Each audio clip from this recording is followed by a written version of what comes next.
If you're here, you already sense there's something out there, something magical and mysterious, just waiting for you to find. And you've probably already discovered it isn't as easy as just thinking happy thoughts. You're not alone. Generations of shamans, philosophers, seers, and scientists have pursued this eternal quest. Where their ideas come together, you'll find powerful tools to cultivate magic and self-mastery in your own life. Welcome to the Magic and Mastery Podcast. I'm your host, Donna Woodwell. I'm a former journalist and author, a master astrologer, and a hermetic initiate, and it's my honor to be your guide. In each episode, I'll meet you at the crossroads of science and spirit, reason and intuition, to help you discover the wisdom that works for you. Are you ready? The adventure awaits. Welcome back to the Magic and Mastery Podcast. This is episode 16 on immunity. Now, with the coronavirus vaccines rolling out in the United States and around the world, I thought this was a great time to talk about the philosophical implications of immunity. Now, this isn't an episode on whether or not to get the shot. It is an episode about how to think about what immunity is and how it brings up the relationships between me and you and us and the rest of society and what that might mean for our own decision-making process. Yeah, it was definitely a lot of fun. But before we dive in, don't forget that we've added headings and timestamps to the show notes, as well as links to all the books referenced during the episode. And so you can find the show notes at www.magicandmastery.com/podcast. And as always, don't forget to stay until the end because we always have a homework assignment for you, but to continue on your magical journey. And it's a fun little exercise for you. I like this one a lot. It's very simple and it'll make sense after you listen. So let's get started. I thought it would be the perfect time to start an episode where we dive into the philosophical implications of immunity. Now, I thought of this when I was out on my road trip across the Texas countryside to get my first dose of the coronavirus vaccine. And the more I thought about it, a little bit of investigation I started doing, realized that immunity is a really pregnant subject. Once you scratch the surface, it has all to do with me and you and my relationship to society and our relationships to science and our relationships to holistic vision. So, Chris, I'm so grateful that you decided that you were going to take on this subject with me, and hopefully we'll find entertaining and deep things for people to think about. What do you think? Oh, absolutely. I think it's a super juicy and pertinent topic, and I kind of just want to sit back and listen to your story time, but I'll add a few things. It's a question, I think, on everyone's mind as we begin our transition into this new phase of the virus world. And I say begin the transition because I suspect this is going to be a really long transition because of the nature of immunity. Now, in my search for ideas for this episode, I came across this really great book called, On Immunity and Inoculation by Ulla Biss, which was written right before the pandemic in 2015. It was on her relationship for having a child and having to go through the whole vaccinate or non-vaccinate conundrums that all new mothers seem to go through in this day and age. But it led her on a journey to reflect on the nature of immunity itself. All kinds of little tidbits about the history and philosophy. It's not a book on science. It's a book on the philosophy of science. So if you like those kinds of things in the tradition of, Wendell Berry and What Are People For, like an essay, I highly recommend it. You can find a link in the show notes if you want to look it up for yourself. But I think it's a great place to start the conversation because immunity comes from the word munus, which is a Latin word that has to do with my duty to the group, the collective. And because we're at this time in history where it's so complicated for us to think about my responsibility to a group larger than myself. I mean, it seems like we've gone the opposite direction for the last 40 years. It's all about me, my freedoms, what I want to do. And those people out there, those others who are imposing on my freedoms, that even the conversation is hard to have. But it's so very important given all the other things that are going on, because it has links to how we relate to the climate, which is a collective thing, how we relate to social justice, which is a collective thing, how we relate to immigration, which is a collective thing. All these other things that are going on, the philosophical roots are, it's the same realm of conversation. So it seems like a great time to start having the conversation amongst ourselves. It is definitely time to have that conversation, Donna. Like, this is literally in the zeitgeist. And literally what we've been going through. And you're absolutely right. This is actually really just the beginning of the conversation. Like, the coronavirus is just going to be the, first of, like, I think many viruses to come in this sort of amped up evolutionary sort of cycle we're in. And, the permafrost melting too, there's bacteria that hasn't been like defrosted in 10,000 years, things like that. And it's really a good question to ask, like, how does the body respond? But I love this philosophical approach about the collective versus the individual, because that's always where it kind of comes down to. On one part, like, we're always, tending our own garden. Like, we see the world through only our eyes. And yes, we can be empathetic, and yes, we can have shared experiences, but it all comes down to that kind of singular reality. So then, like, you add the social contract in it as becoming societal beings, collective beings. How do we kind of, like, manage those nuanced areas? How do we, protect, not want to say protect our individuality, but keep that individual vision and fusing that with the collective? And that's tough. That's a dance. I think that's, like, always moment by moment and in flux and adapting. And I feel like ultimately comes down to, like, trusting your heart compass to a degree. Just take, like, the mask example that we all had to kind of go through. There was two mentalities with that. You're either wearing a mask to shield yourself from getting sick, or you're wearing a mask to stop spreading it to other people. And I think that's a fundamental difference. One, you are not just going out to protect yourself, but you're protecting others. And I feel like that is just a subtle and drastic mind shift. And I'm really glad we have a good 45 minutes to talk about this subject, because every single thing that we bring up has threads to a million other things. And sometimes when we are talking about these knotted up webs of meaning, it gets really difficult to talk about them in a linear conversation way.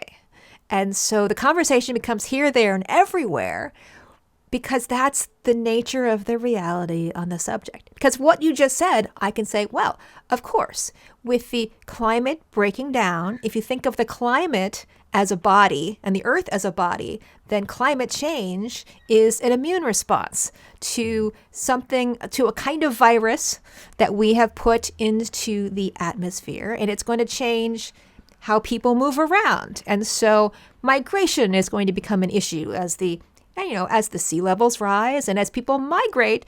It's not just permafrost that's going to bring all kinds of diseases and spreads. It's going to be people moving around and interacting in new ways. And so it's no surprise that when you talk about immunity being your immune system and your body fighting off invaders, as we like to talk about it in the United States, then that metaphor, when applied to other contexts, becomes, the war against climate change, or the war against immigration, or the war against something else. And all of a sudden, we're off to the races in the me and them. But it's the me and them conversation that's creating the problem in the first place. So around and around we go. So I feel for our world. We all are so frustrated that it's hard to make headway. It's hard to get out of the partisanship but we don't have spaces for these complicated conversations right now. We have a war footing metaphor.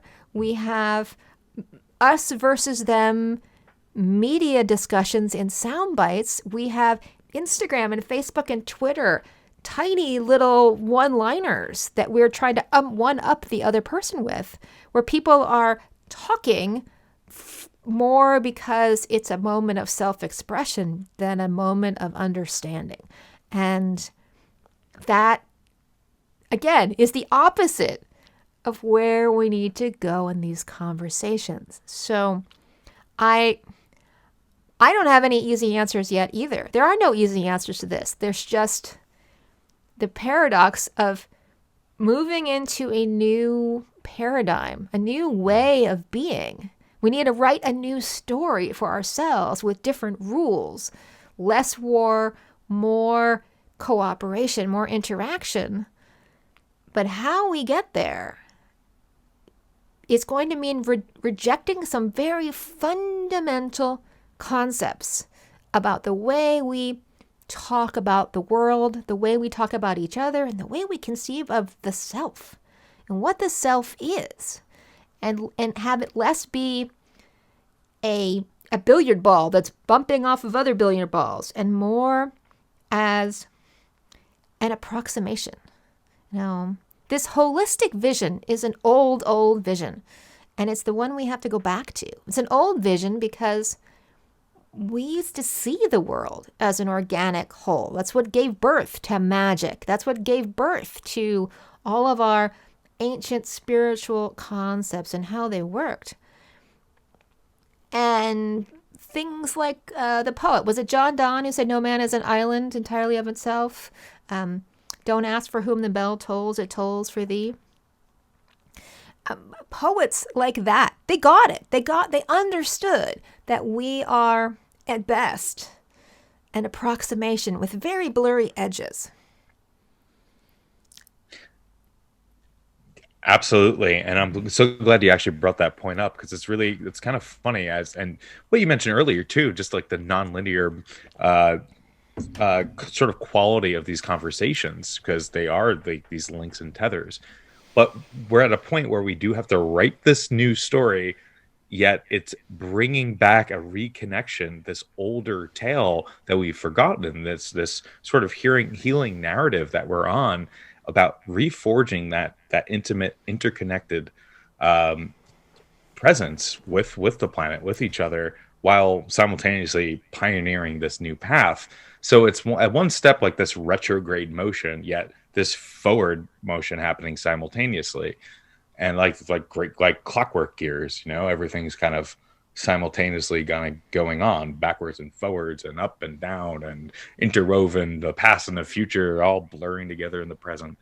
And that's like this crucial moment, because part of the reason why we have this kind of war mentality, this separation, this us versus them that you mentioned, is because of that fundamental disconnect. I mean, we can, we're not going to blame certain ideologies. Like, I think things sort of in the experiment of humanity sort of unfolds in its own way for its own kind of learning lessons. But we're at a point where we do realize that, we are a part of this ecosystem. We are interconnected. Everything kind of affects one another. Not get into the cause and effect game, but it's true. There is this level of profound interconnection that we have lost, like in the Western world. And so many of the elements that we've seen, like you were talking about, social justice on the societal level, social political level, on an environmental level, on a mind body health level, that the root of those issues come from that disconnect. So, and maybe we have to save this for another episode, but this also gets into the whole dichotomy between transhumanism and sort of like the traditionalists that's kind of happening, these two divergent paths of humanity, where yes, at one level we do have to keep life is forward, always in motion. It's that's forward progress is important, but without healing the wounds we left behind, then we just kind of carry that forward. So I really find it interesting. Like, at this time, we have, we're planning our Mars colonization, while at the same time we're like areas of like Detroit and Baltimore in the US like are like have these beautiful permaculture urban farming movements going where they're just, you know, kind of resurrecting and resuscitating these dead and decayed cities and kind of bringing life back into them. And I think that's important to have this biodynamic flux with technology and with the earth, like sustainable energy. Like you could tie that into it as well, and that does create like this profound immunity for the culture itself, in that way that we're talking about it. You know, that gets back to the root of what a vaccine is. And I learned a lot from this little baby book. And one of the great things, which I guess I'd learned back in college and I just totally forgot, that vaccinations are not some new 20th century phenomenon. They've been around for a while. They've been around because in its most recent incarnation. Now, chances are it was practiced back in the Ottoman Empire, in the Indus River civilization. We keep reinventing this because it is a natural thing that we have observed when humans are interacting with animals. But most recently in England, in the 1600s, 1800s, somewhere in that range, you know, they realized that the milkmaids who were milking the cows never got smallpox. And they realized that they didn't get smallpox because when the cows would have cowpox, that was getting on the hands of the milkmaids. And that was, in essence, inoculating them because cowpox and smallpox are close enough viruses that it was giving the milkmaids a lower dosage case of the virus. Therefore, if you could introduce cowpox to the human system, you could prevent them from getting smallpox. And so the reason we have the word vaccination, because the Latin word for cow is vaca. And I live in Texas.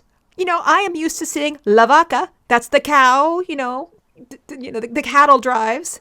And so to think of that they are vacanations, that they are cowinations, we are cowinating ourselves. So in essence, the roots of vaccine come from the merger of the human and the animal that produces a stronger organism, better able to fight off a virus that is harmful to the systems of both. So they got more sophisticated in their ability to dose each other. And so instead of using cows, they would use human infections. And so the original vaccinations were taking the scrapings from the pus of one infected person and using it on another infected person. Had some downsides because while it was effective against the smallpox, unfortunately, it was creating other issues, like if they happened to have syphilis or something else, it was transferring those along as well. And so that wasn't the safest way to go about creating vaccinations. And so eventually by the 20th century, we were learning how to create sterile versions of the virus by growing them in usually chicken eggs. But again, using the crossover between the human and the animal population to create viruses and eventually grow them in labs so that they are in sterile conditions and no longer cross-contaminating ourselves. And finally, these newest vaccinations, they go a step further than that. They're just taking genetic pieces of the virus. It's not even actually the whole virus anymore. It's like homeopathy. We just keep taking finer and finer versions of the virus to inoculate ourselves from these diseases. So when we embrace that process, and it can be a very powerful tool, a very powerful lesson for our own immune systems to be able to learn what a damaging virus looks like, so that we can form the antibodies in order to fight it off from our own systems.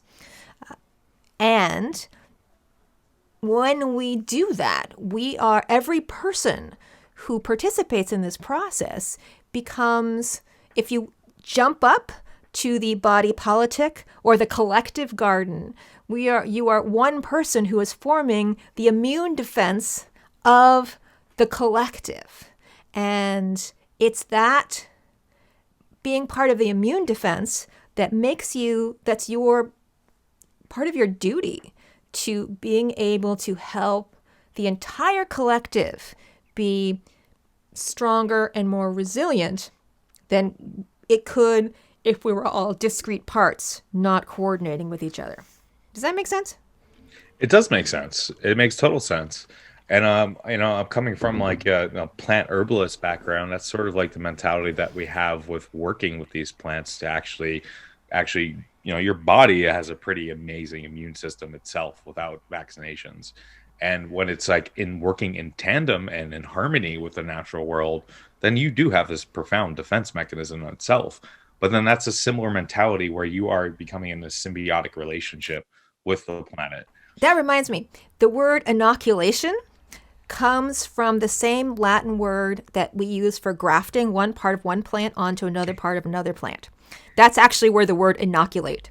That's fantastic. I didn't know that. From. I didn't know that either. I learned a whole bunch in this book, all the geeky things that like stick in my brain forever and I subject everyone to. This was a rich source of Donna geeking out on etymology.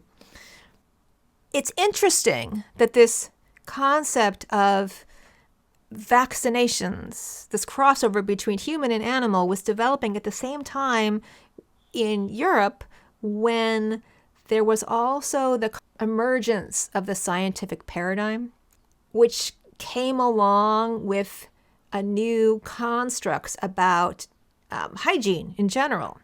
And so recognizing that contagion can make you sick, but that contagion had a moralistic edge to it. They called it filth theory, that things that were filthy would keep you from your purity, and therefore they would make you sick, make you immoral, make you somehow less than. And it just got tangled up with the growing social Darwinist movement that certain races were better than other races, that the other was inherently dangerous, was inherently contagious, and would somehow wreck the purity of the in-group. And we still carry that even today. And even if we call it by different terms, we see it in everything from nationalism, anti-immigration, white supremacy, to the anti-vaxxers themselves, who are using, instead of filth, the word becomes the toxins. So the toxins in the vaccine are what's creating the impurities in the system. And the challenges with talking about these things is that, talking about the toxins in the vaccine is a worthwhile conversation. It's when we take it out of context, we pull pieces out of the ether, and they're missing their whole frame, which is kind of anti-holistic. It's ironic that people who are really concerned about having a holistic philosophy and natural this and purity are sometimes being the least holistic in their thinking. It's fun. It's really true, and it's also this fundamental pendulum swing that humanity goes through from one extreme to the other. Because then if you are looking at like, oh, everything has to be completely pure, then we're over sanitizing everything. Then obviously, like, where that goes in the social level, and that's horrifying in that mentality. But it's the same thing too. When the coronavirus sort of started, everyone was cleaning like crazy. Well, you need healthy bacteria. We also, we forget that we're filled with parasites and bacteria, that this is all working in symphony with each other, and that it's all about balance. I wish, society can walk that middle way. That seems like a really drastic for some reason. There is no such thing as purity because we are an approximation. Our boundaries are inherently permeable, and I am literally made up of the atoms that are all around me. Yeah. And people get hyper fixated on the wrong things. Right. which is just the way our brains work. We get hyper fixated on things that we think we understand, and yet we're missing the bigger issues. Like people are terrified of sharks, and they're terrified of venomous snakes, and yet the number of deaths by shark attack and venomous snakes in the United States is a tiny, tiny small fraction compared to the number of deaths by heart disease, cancer, heck, just sitting at your desk all day long. Yeah. Yeah. All of these things have huge impacts on our health and longevity. Driving the car, these things are all more dangerous than sharks. And yet, people have nightmares about sharks. They don't have nightmares about driving their car unless they've already been in an accident. Right. So we seem to have a really difficult time evaluating risk. And we seize on to, what's that word? Sensational bits of information, and then build entire belief systems around it, and then only believe what fits into the belief system. Right. Right. It's absolutely true. I mean, you saw that. I mean, especially in the US, we really like to latch onto fear. And it was a similar thing what happened, like we were talking about, this most recent world we're living in. Not exercising is far more dangerous than the virus from itself from the long standpoint. Not taking care of your mentality. Stress is the worst thing for your immune system. So if you're just fearing about completely everything, stressing your body out, I guarantee you're going to get sick. But that's a moot point. But you do latch onto like these sensational sort of images, and knock on wood, I'm supposed to go hiking later, but I'm in the desert. It's my foreign terrain right now. And, there's rattlesnakes out here, scorpions out here, tarantulas. I'm like, yeah, that's definitely on my mind as I'm like going through new terrain. Have I come across one yet? No. But again, don't want to jinx myself for later. But it's really true. We do like, and this is just also this amplified survival mechanism that we don't really know how to implement in our modern world. Like everything has to be this grand trigger because we're still built that way. We're still wired the same way from 200,000 years ago. And, we still respond in the same way, even though our stress, our fears and triggers are completely different. There's not, so it comes down to an issue of consciousness being the fundamental problem with everything. That's negative cognitive bias. Yeah, there you go. Truly is wired into our system. Because if you think about it, if you are walking along in your early human field in Africa and you have a choice between paying attention to the juicy little berries or the saber-toothed tiger that's running at you, you better believe you're going to be paying attention to the saber-toothed tiger that's running at you because the consequences of missing the tiger is far more disastrous than the consequences of missing the berries. And so our brains are wired to give preference to perceived threats. And in psychological terms, it's called a negative cognitive bias.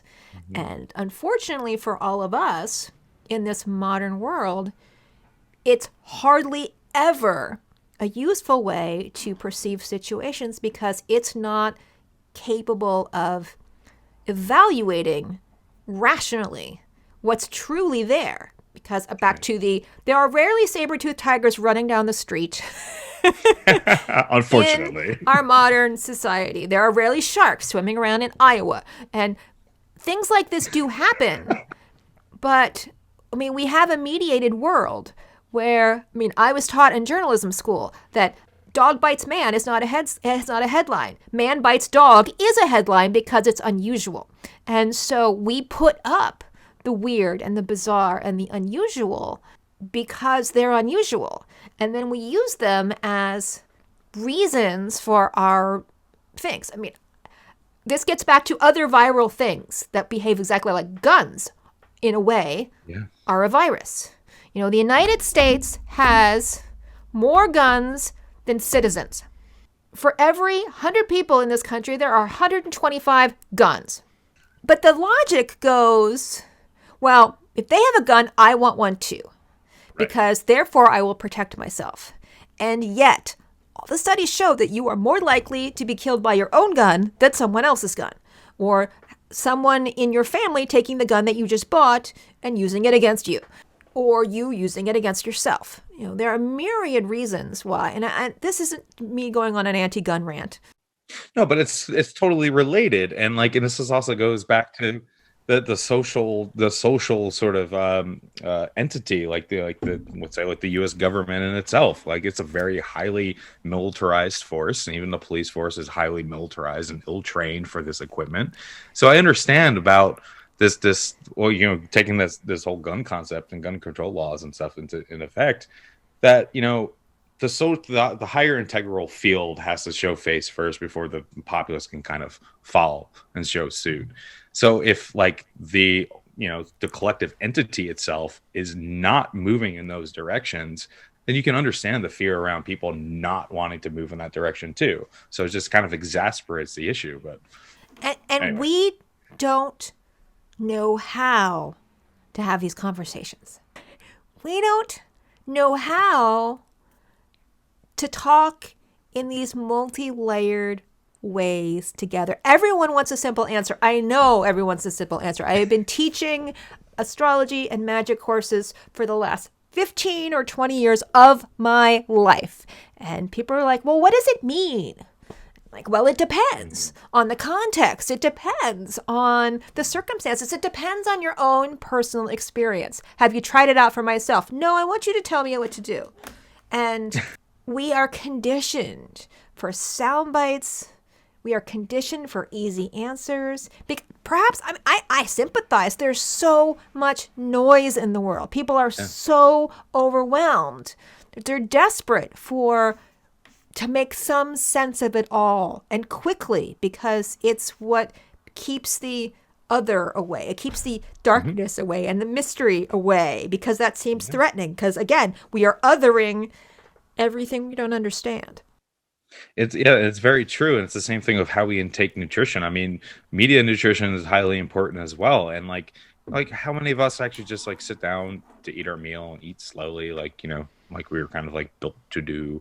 It's constantly this fast consumption, and we're constantly watching stuff as well. So we're saturated with information, stimuli, and food and everything, and that's kind of affects our mental digestion as well. So it's wild, and it is that pulse and that slow down, that pull back, and you can go through so many reasons of why this, why that, but they're kind of pointless. They can be fun storylines, and that's, I think, important too. That you have to separate what is. I mean, everything is story, but kind of what story are you kind of latching onto, and what are you sort of feeding into? I think that's highly important. As we other things, as we push them out, so we have some unknown relationship with things. That brings up questions about trust and vulnerability. And studies have shown, this is also in the book, that the more vulnerable people feel, the more likely they are to push away the other even harder. Yeah. So if you feel vulnerable to poverty, you feel vulnerable to injustice, you feel vulnerable to disease, you're going to dig in and say, I want the immigrants gone. I want everything that's not like me away, to try to give yourself some feeling of safety. And trust gets harder and harder to come by. You don't trust the other. You don't trust the government. You don't trust really anybody. And when you're not trusting anybody, can the social collective actually be a leader if there is no trust? Absolutely true, and it builds up the shell of fear. It's a scarcity mentality that sort of sets in. Nothing's going to ever be enough, or we don't have enough. Or climate refugees coming in, they're going to take land, take job, take food, whatever that means. That's all based on complete fear and like you're saying, vulnerability. And you do build up these walls, these crystalline sort of structures, which is it's a natural cycle too. Walls being, become built and then they crumble and fall. Cities and civilizations rise and they fall. So is that rise and fall. That's the ebb and flow of life. And that, really do what kind of like what we see happening feels like ultimately rooted back to that ultimate fear of death, fear of the unknown, fear of that great release, and that's everything we kind of do is to kind of ultimately protect ourselves. And we do shell up and we sever and disconnect and further kind of perpetuating all the ailments that we're kind of going through and that disconnection. And it's ultimately all out of fear. And it's really tragic and really sad and really understandable in a lot of ways. But, that's the great unifier. I mean, if you think about anything, connecting life and death, that's unites literally every living thing and non-living thing. I mean, eventually the star goes nova and the galaxy collapses. I mean, so literally nothing to worry about. I mean, these conversations need to happen because there was a great line toward the end of the book that said, taking information out of context is like taking one part of the body out of context with the rest of it. And bad things happen when you start ripping the arms off of stuff. And nice. That's true, that we can't divorce it from the context. And I would guess most of us know at least someone in our family, in our social circles, who we disagree with. Mm-hmm. And that those gaps are getting wider. For me, it's my parents. And I love my parents to death. They are very smart people. And yet they have, advanced degrees. And yet they're retired and watching, Fox News all day long. And it's hard to even have these conversations about anything because the basic assumptions that we're starting with are so vastly different that it's hard to even understand. It's hard to have a conversation when you don't understand where someone else is coming from. And to sit down and dig these things out would take hours and hours and hours and hours of conversation and self-honesty and self-reflection. Do we even have spaces for that in our lives when people are like running off to the next thing? And so at best, you agree to disagree. At worst, you have someone saying, well, I'm so sorry. I love you so much, but I'm sad you're going to hell. It's, but I love you anyway. And there's nothing I can do about that. That's hard. That is a hard place to be. And there are no easy answers. There are just no easy answers.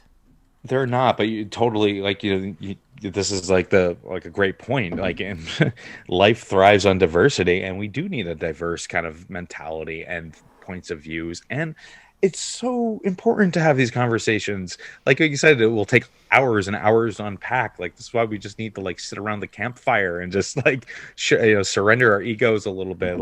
We latch onto our ideas like they're our self-identity so much that we kind of we close our ears to new ideas, new concepts. But then also this mentality that if you disagree with someone, then you're having an argument. And I feel like that's the silliest notion I've ever come across. It's like, no, you can disagree and have a conversation with someone about that. And then, so maybe you're not always going to, see eye to eye, but, if you're kind of open-hearted with it and have an open mind, then you learn new ideas and new concepts. And maybe that will kind of sit with you and unpack over time. And vice versa. Doesn't have to be one is right, one is wrong. This polarity, this us versus them mentality.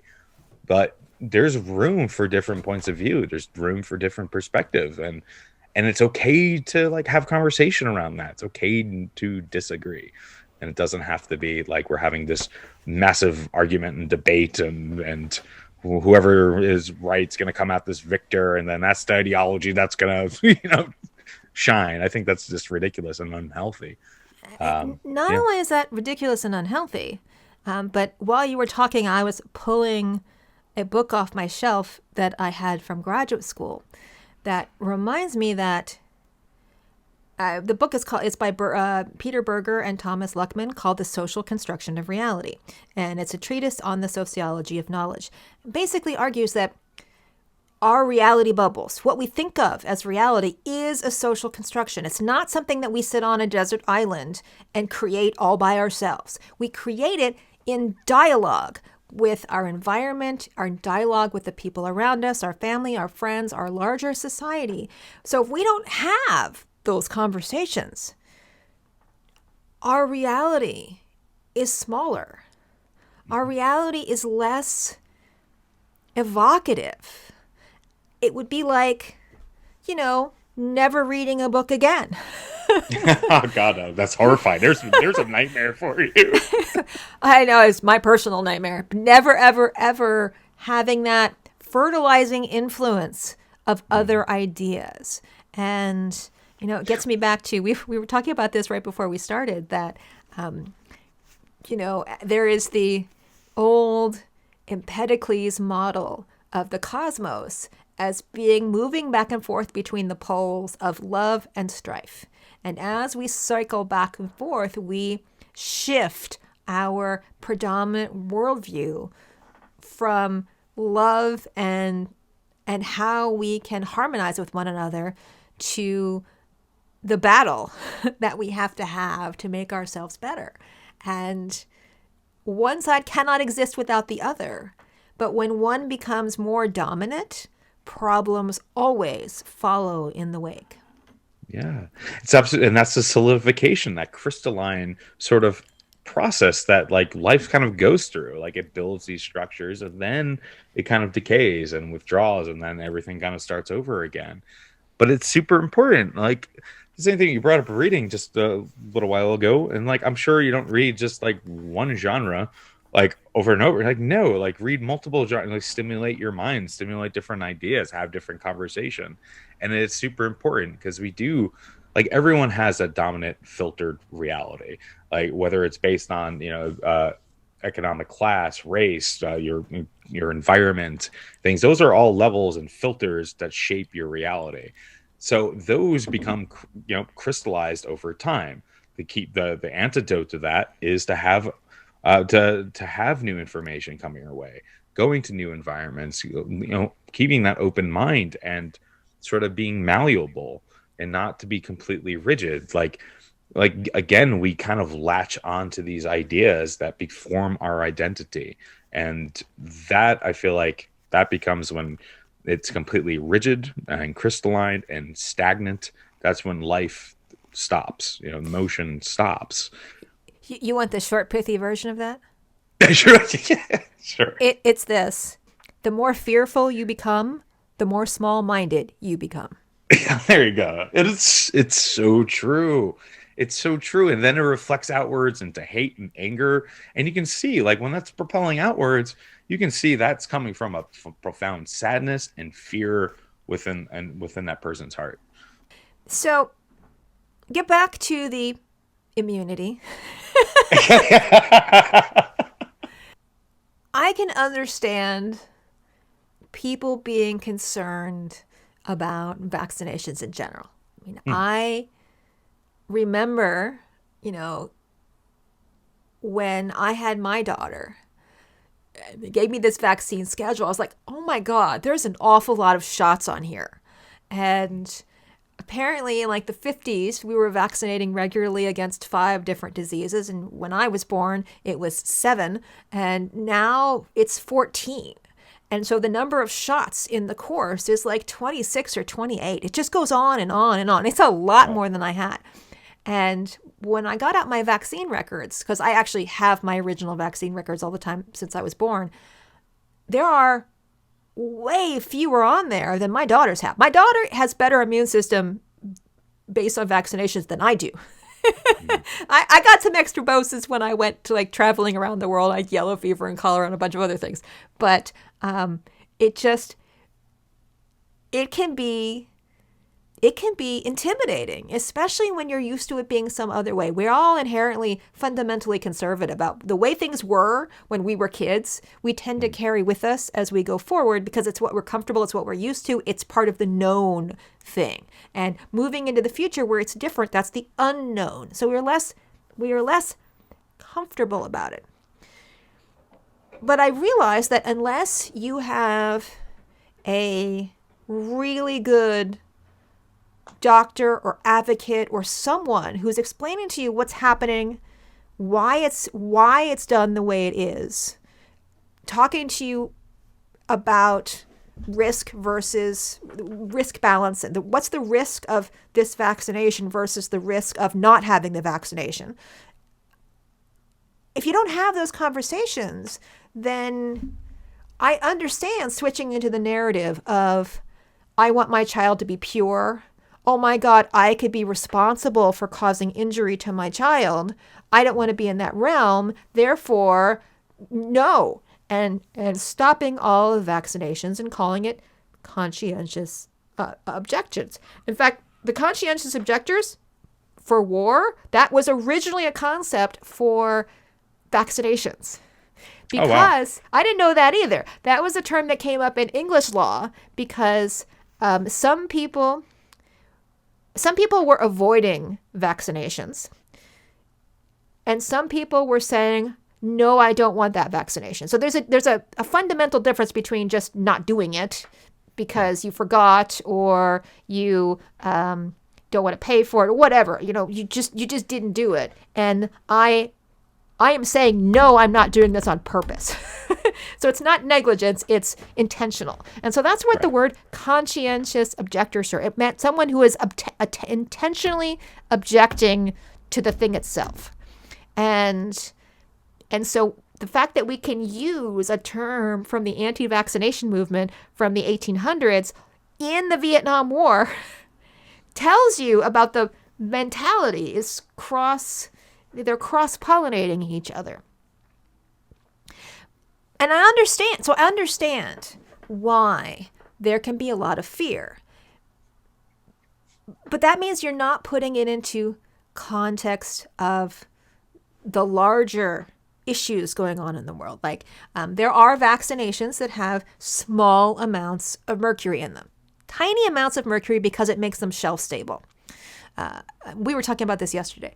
And for some people, it's like, oh my God, you're putting mercury into my system. And that's polluting my child and causing all kinds of issues. There's a tiny amount in, but there's far more amounts in the environment for other sources than the tiny amount that's in the vaccine.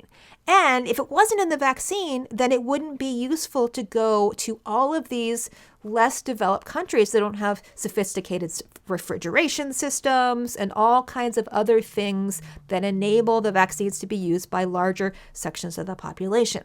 And so you are risking a whole system of environmental injustice, of the injustice of having some countries with like a lot of wealth being able to afford vaccines that can be refrigerated versus places that don't get health at all because of what? And like I said, these subjects get really, really complicated really fast. And I don't want to live in a world where such things are forced onto people, because that's another issue. That's like a sci-fi horror movie where the government is holding people down at gunpoint, which they have done in certain times and places in the world, and forcing them to get vaccinated. But on the flip side, if enough people don't step up and realize that this is a duty that can be done out of love for the collective, then we don't ever stamp out the disease. And another story that I learned from the book, I actually had to look this one up. I was like, you serious? Is this actually happened? The United States government, in its search for Osama bin Laden in Pakistan and Afghanistan, the CIA used the cover of a vaccination program to collect DNA evidence to track down Osama bin Laden.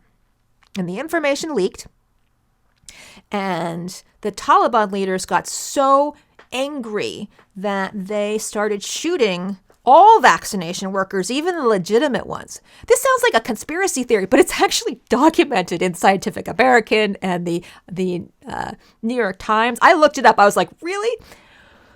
So it got so bad, and these were the polio vaccinations, that polio is so transmissible that polio samples were showing up in the sewage of places as far away as Egypt and Syria, and creating a outbreak, a resurgence of polio when it had been going down for a really long time.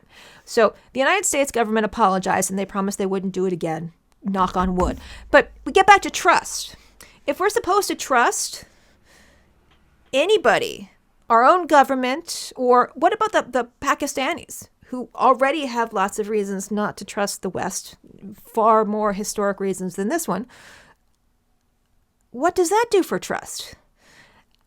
So again, complicated thing.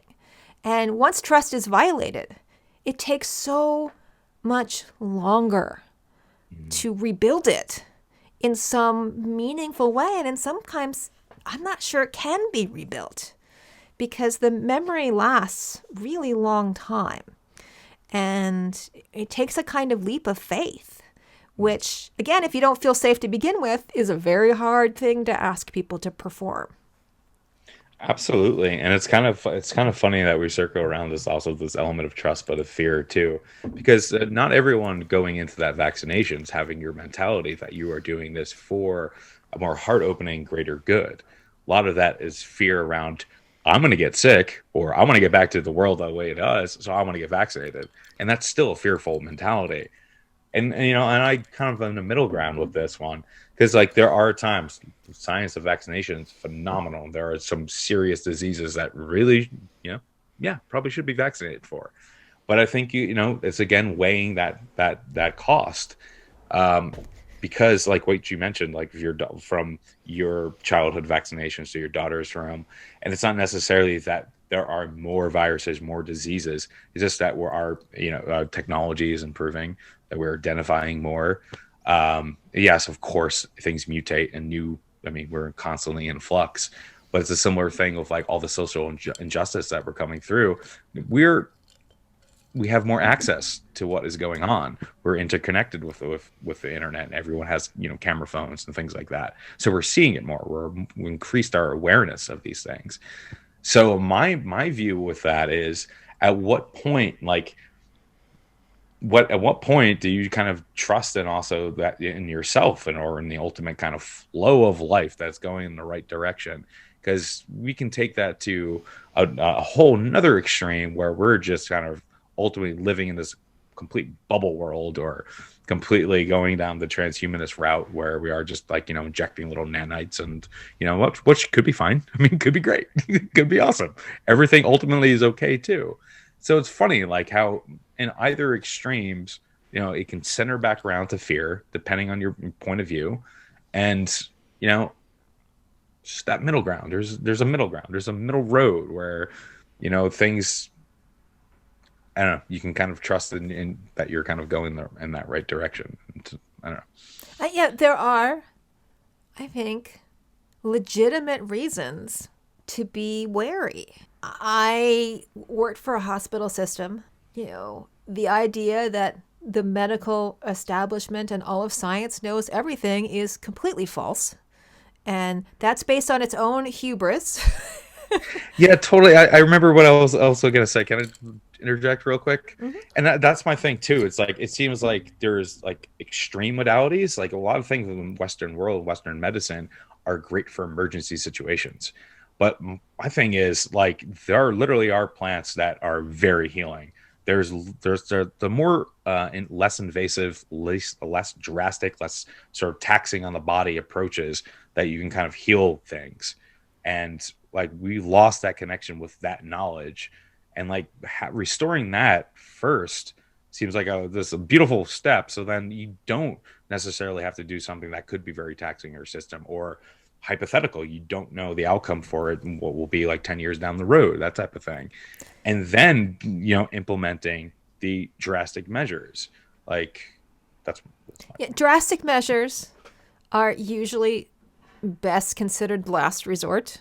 right. Unfortunately, we, especially in the United States, prefer the drastic measures approach because we ignore so much.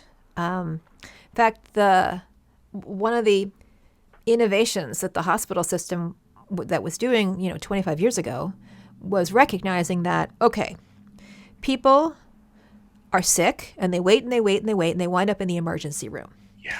The emergency room is the most expensive place to treat sick people. Bar none. It is the most labor-intensive, drastic, interventionist that you can possibly get. And people who don't have health care, don't have health insurance, can't afford to go to the doctor before they get sick, and so they end up in the emergency room. Right. So if the hospital system, which was responsible for a large section of the charity care in the entire metropolitan area, said, okay, we can fix this. We will fix this by insuring everyone.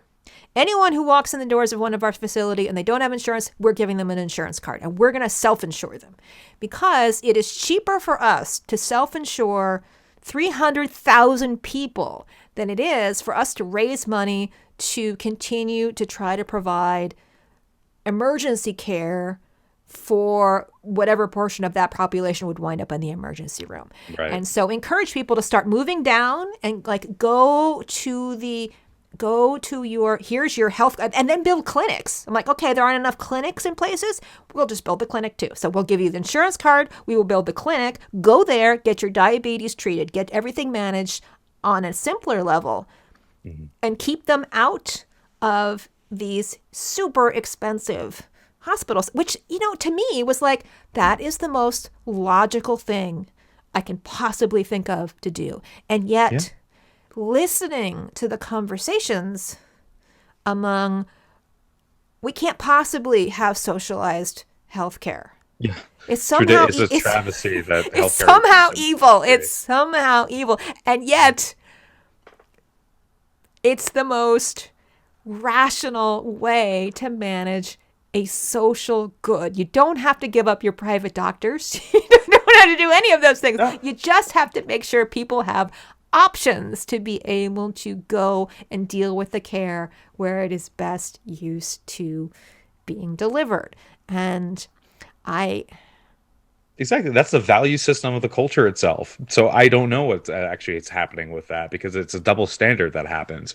Because at the same time, like we have like the anti-abortionists and we're like, pro-choice, pro-life, yet we don't care about the actual life itself when it actually comes to fruition, which is super ironic. And these double standards drive me nuts. But you're also absolutely right that we wait. I don't know if this is just a universal human thing. And maybe it's because change is difficult, and you do have to take those slow steps, and kind of creates this whole sort of evolution of self that needs to be integrated. But we wait for those crisis points to make that change. And wow, Chris, we have covered an awful lot of ground today, and I just noticed the time. So we've got to wrap up this week's episode. So we have to start like drawing out chord like Theseus through the labyrinth here so you can find our way back. I was thinking that as we were talking, I really am not looking forward to putting the timestamps together for this episode, because they're going to be long and interesting. They're starting to, like, timestamps for me are like haiku. They're like poetry, where we can see like the whole episode encapsulated in like free verse. But at least we can leave everybody with an experiment that they can try out on their own. And so Chris and I had a little conversation about this, and we thought something that allows you to explore the boundaries between you and somebody else might be a great place to start. So consider finding someone that you may not always agree with. Maybe it's on Facebook, or even better, someone that you can actually see in person, or at least on Zoom, so that they're like real humans instead of like, digital humans. And have a conversation on a subject that you may not entirely agree with. And if you notice yourself becoming anxious or angry in the process, sit with those feelings rather than reacting to them or spending the conversation planning what you're going to say next and score points. Just sit with the feelings and allow a little bit of that boundary between you and the other to soften a bit, and recognize that we are all in this together. And if you can do that, even that little moment might be a great thing to practice and experiment this week. Okay, now if you like experiments like this one, we have lots of others for you to consider in the Magic and Mastery Coven. It's a place where you can dive into planetary energies or other ways to live a more magical life, or work in the context of an open dialogue community. Right now, the Coven has over 50 hours of trainings, guided meditations, monthly magical challenges, and everything else that you could get going on your own magical path. Even better, there's no contracts, no long-term contracts that you need to sign. You're not signing your soul away when you join our Magic and Mastery Coven. But if you want to find out more information, just go to www.magicandmastery.com/coven, and you'll find out more about what we offer. And before you go, don't forget to check out the show notes for this episode and other episodes, depending on what episode you're on. And that's at www.magicandmastery.com/podcast. We've included timestamps and links to books and everything under the sun that we actually mention on these episodes. And so you can find that all there. And thank you so much for tuning into this episode of Magic and Mastery with us. And of course, we love getting your feedback. It helps us figure out what makes you happy, makes you stoked, what makes you jazzed, so we can provide more good stuff for you for your future episodes to come. And it would mean so much to us too to rate and review the podcast wherever you listen to it. And if you like, share it with friends. So glad that you tuned in, and we'll see you next time.